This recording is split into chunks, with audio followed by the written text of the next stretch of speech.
Hi friends, మేమైతే ఇక్కడ snacks అయితే డిస్ట్రిబ్యూట్ చేసామండి. సమ్ కూల్ డ్రింక్స్ కూడా పంచిపెట్టామన్నమాట. నాల్ సాబ్ అండి, ఇది ఇమాం హుసేన్ యొక్క నాల్ నిమ్మెను ఇలా ఊరేగిస్తారన్నమాట. వీళ్ళ ఆనవాయితీ అండి. నేను ఆల్రెడీ చెప్పాను కదా, వాళ్ళు నాన్ ముస్లిం ఫ్రెండ్స్ రన్ చేస్తున్నారు వస్తానని. వాళ్ళకి ఎలా దొరికింది ఏంటి తర్వాత వాళ్ళ చేతే నేను చెప్పిస్తానండి వీడియోలో.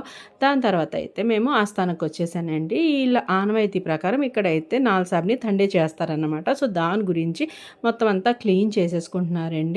నేను మమ్మీ అయితే ఇలా కూర్చున్నాం.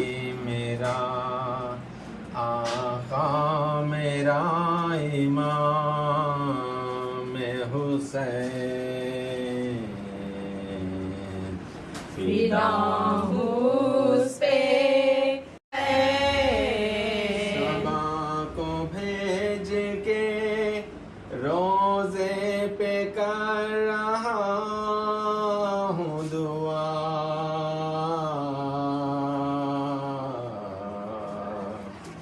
करे पुरज़े पुरज़े तन में लिबासे गहन हुआ, गश पुश्ते जुल्जनाह पे शाहे ज़मन हुआ, दस्ते अलम से चाक नबी का कफन हुआ, दस्ते अलम से चाक नबी का कफन हुआ, के मुँह से खून के दरिया उभल पड़े, सनंगे खब्र से शह मर्दान निकल पड़े, सनंगे खब्र से शह मर्दान निकल पड़े, कहते जरा बावैला हाय हाय हाय हाय हाय हाय हाय हाय. సో ఇప్పుడు మేము చదివాం కదండి, దాన్ని మజ్లిస్ అంటారండి.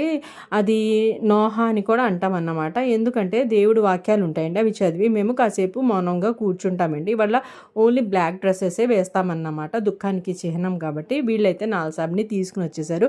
వీళ్ళ ఆనవాయితీ ప్రకారం అయితే ఇలా పడుకోబెట్టి నాల్ సాబ్ని తండే చేస్తారండి. వీళ్ళు నాల్ సాబ్ని ఊరేగిస్తారన్నమాట, అలంని కాదు.